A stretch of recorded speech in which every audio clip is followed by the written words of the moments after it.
أيها الحفلة الكرام، الآن أريد أن أقدم إليكم طالبة من فصل السادس كي تخطب بين أيديكم خطبة يسيرة وجيزة حول موضوعية التشبه بالكفار. فأنادي عميرة خاتون أن تجيء على منبر الجلسة وتخطب، والالتماس منكم جميعا أن ترغبوا في السماع والعمل.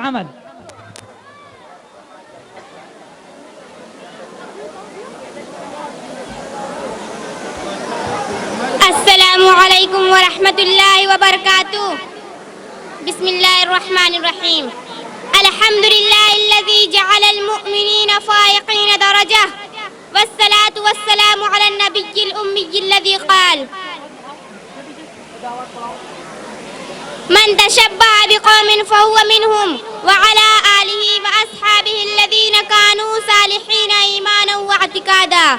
أما بعد، رئيس الاحتفال الموقر وسادة الأجلاء والإخوة الكرام، إني أريد أن ألقي بين أيديكم خطبة عربية مختصرة حول موضوع التشبه بالكفار، فالرجاء منكم جميعا أن تصمتوا وعملوا بالأمور التي ستجيء في الخطبة.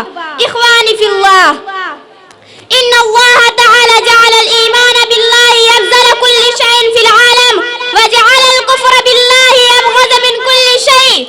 لذلك الرجال الذين آمنوا وعملوا بالصالحات هم الذين يحبهم الله تعالى، يدخلهم في جنات تجري من تحتها الأنهار. والذين كفروا بالله وارتكبوا كثيرا من الذنوب والمعاصي هم الذين يحبهم الله تعالى. لذلك ورد في الكتاب الذي لا ريب فيه: إن الذين كفروا من أهل الكتاب والمشركين في نار جهنم خالدين فيها، أولئك هم شر البرية. إن الذين آمنوا وعملوا الصالحات أولئك هم خير البرية. هذه الآية الكريمة تدل بالإيضاح على أن المسلمين الصادقين هم خير البرية وخير الخلق الذي يوجد في العالم، وعكس ذلك إن الذين كفروا بالله وبركوا من أمور الدين هم شر البرية. فكيف يلائم للذين سلموا واتقوا أن ينسوا مشية الذين كفروا من اليهود والنصارى والإنجليزيين الذين سيدخلون نار جهنم خالدين فيها أبدا. والأحاديث النبوية الشريفة أيضا تهدي إلى هذا الصراط الصحيح الذي اختاره القرآن، فقد جاءت في الحديث النبي صلى الله عليه وسلم أن رسول الله صلى الله عليه وسلم قال: من تشبه بقوم فهو منهم.